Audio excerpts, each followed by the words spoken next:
So, yung what's up guys? Good morning, no? So, day off na naman natin. So, as usual, syempre, magluluto tayo ng pagkain natin. So, wala pumasok yung mga kasama ko. So, ako lang isa ngayon dito sa bahay. Ano ba? Luto ako ng munggo ngayon. Ayan o. Munggo. Alright. Nice. Oops, sorry. Nag-moist. So, yun, pinapalambot ko naman. Ay, may pinapalambot. Tinuto ko muna ng baboy para yan isasawag ko. Wow! Yan. Ay, napakaganda ng ano sa labas, oh. Yan. May maaraw, pero malamig. So, ayos lang din naman. Ganitong munggo yung nabibili namin dito sa amin. Kaya kalimutan ko magkano to, pero marami na rin to. Nga lang, wala kasi akong ipit para sana matutugyan ko siya ng maayos. Pero ngayon, habang nagpapakulo pa ako, maglilinis mo tayo ng kwarto ko. Yes, sir. So yun guys, no? Linis muna tayo ng kwarto. Balit lang naman tong kwarto ko, kaya konting walis-walis lang, okay na yun. So, yeah, walis muna tayo. Walis.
Sasagot at sino mo.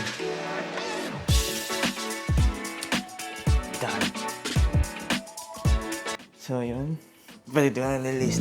Pwede ko na ilist to. Ito yung ginagamit kong jacket habang hindi pa naman winter. Pag napasok sa trabaho, dinadala ko lagi ito kasi hindi mo naman masabi yung weather dito. Minsan sobrang lamig, minsan hindi. Kaya masabot na lang lagi tayo may dalang jacket para in case lang. Kasi meron yung minsan naglakad ako sa labas, pauwi. Wala akong dalang jacket. Sobrang lamig nun. At least yan ngayon, lagi ko lang siya nilalagay dito sa bag ko. Ayan. Tapos syempre, yun. Earphones ko, cellphone. Tapos yung aming, nag-aaral kami ng French ngayon, guys. Tinanong ko namin. Nandito kami, tapos meron din kami klase every Monday, 2 to 5. So, lagi ko rin dala to para hindi ko na siya iniiwan-iwan. Then, after nun, that's it. Simple lang. Ganun na paglilinis ko. Hindi naman kasi masyadong parang ganun kadumi. So, okay na yun. So, more on luto na tayo. Okay? Let's go. So, yun guys. Naantay ko na lang na lumambot to. Munggo. Yan. Medyo matagal-tagal pa yan. So, palambutin pa natin ng gusto.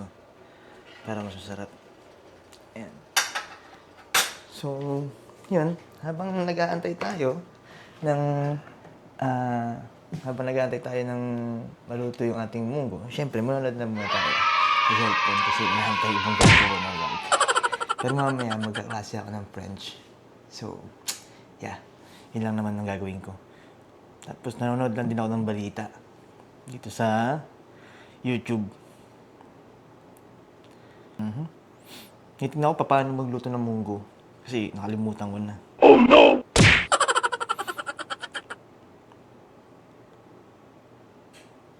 The Senator Pablo Lacson is recognized. So, tayong balita. Thank you, Mr. President. Ayan guys. Okay. Mr. President, my esteemed colleagues, I rise today on a matter of personal and collective Puro sila, privilege. flood control sa Before I Pilipinas. start, Mr. President, and with the indulgence of our Paano? distinguished colleagues, let me put this one issue on the record. The Deputy National Secretary that I mentioned. Hi guys, so yun. Magluto na tayo ngayon ng munggo. Alright. So, wait lang, kunin ko lang yung mga gamit ko guys. Siyempre, maghiwa muna tayo ng ating mga kailangan. Like bawang, sibuyas. Oh. So yun guys, meron tayo dito, no? Unahin ko na munang hiwain yung sibuyas.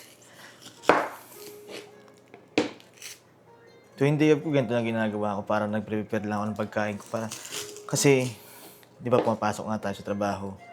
Wala naman tayong time magluto kasi pagka dumating tayo, pagod na rin tayo galing sa trabaho. So, yun, iniinit ko na lang siya. Ang inaano ko na lang dito is sana wag lang ako masiraan ng pagkain na like yung gulay ko.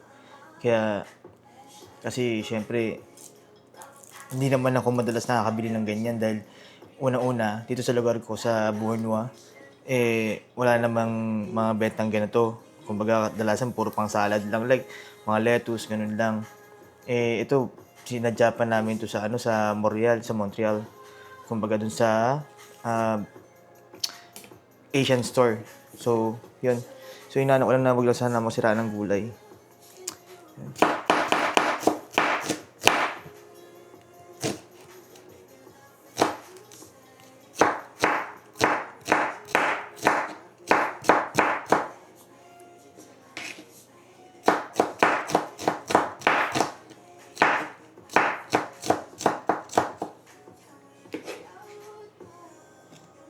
Lagyan natin dito.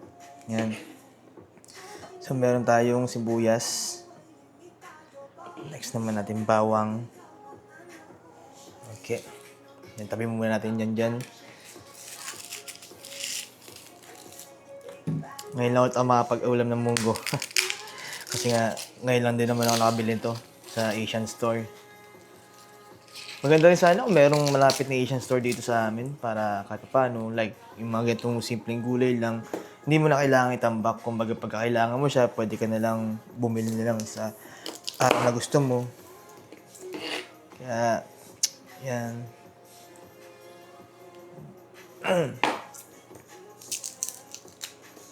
Lapit na mag-winter dito. Malamig na yung panahon.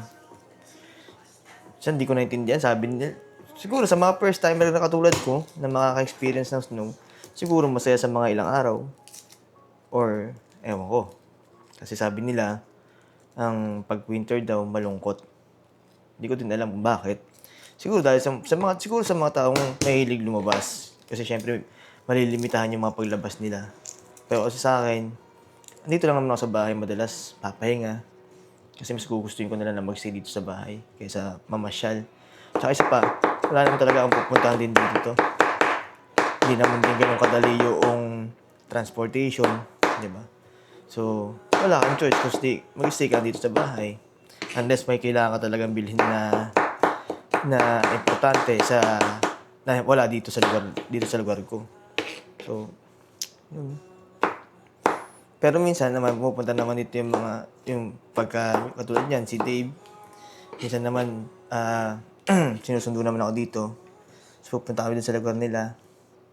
Yun, mga ganung bagay lang. So, yan, meron tayo. Itong palaya, yan. Sarap ng palaya.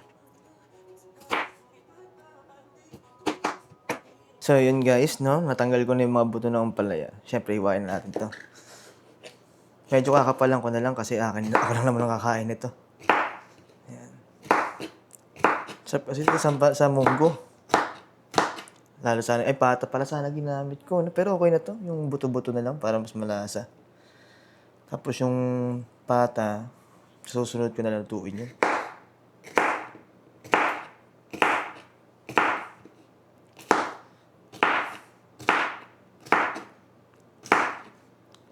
Meron pa pala akong sayote dyan. Pero inisip ko kasi ayoko muna magmanok at kwan. Siyempre, tawag dito.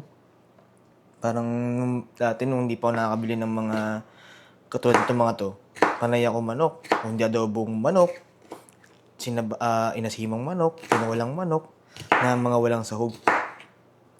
Pero ngayon, syempre meron akong sayote dyan, pero hindi ko muna siya lulutuin. Siguro tsaka na lang. Unahin ko na lang muna yung mga gulay ko na ito, katulad itong mga to. Meron pala akong talong dyan. Tsaka yung sitaw ko, yun ang inisip ko kung anong gagawin ko doon na luto.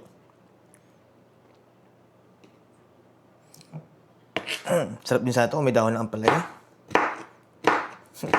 Nakakamiss na rin dahon ng ampalaya.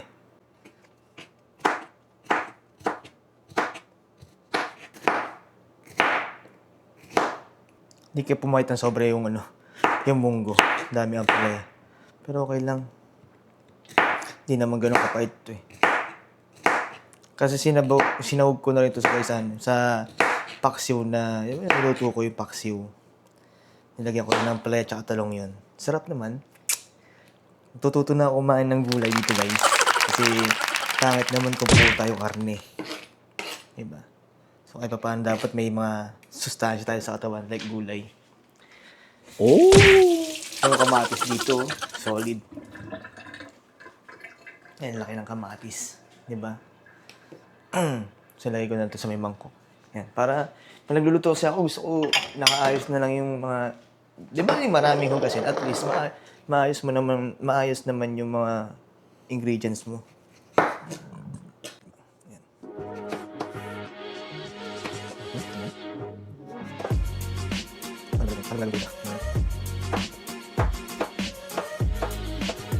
Tama na siguro yung sa kamatis.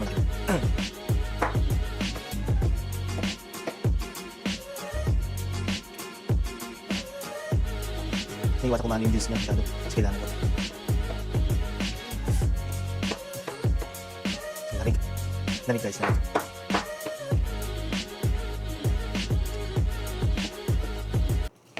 So pagpapanoorin nyo ako dito, kung halimbawa manonood man kayo, at kami mga manonood man, madalas pa nagluluto ang makikita nyo kasi tuwing day off ko lang naman ako nagbibideo.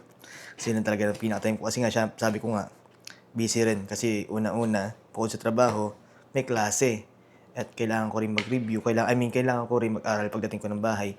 Kasi gusto kong matuto rin agad ng lengguwahe dito. Para na sa ganun di ako mahirapan. Kasi may mga nag-i-English naman na mga kasama ko sa trabaho. Pero mas prefer nila syempre yung lengguwaheng French. Like katulad yung mga crew namin. Syempre pagka may inuutos ka, hindi mo naman sila makausap ng English kasi yung iba hindi rin naman nakakaintindi talaga. Tapos ang salita talaga nila is yung French, minsan pure. Kaya mahirap din. Hindi naman tayo ganun maalam sa French pa. Diba? So, yun, busy yan talaga, guys.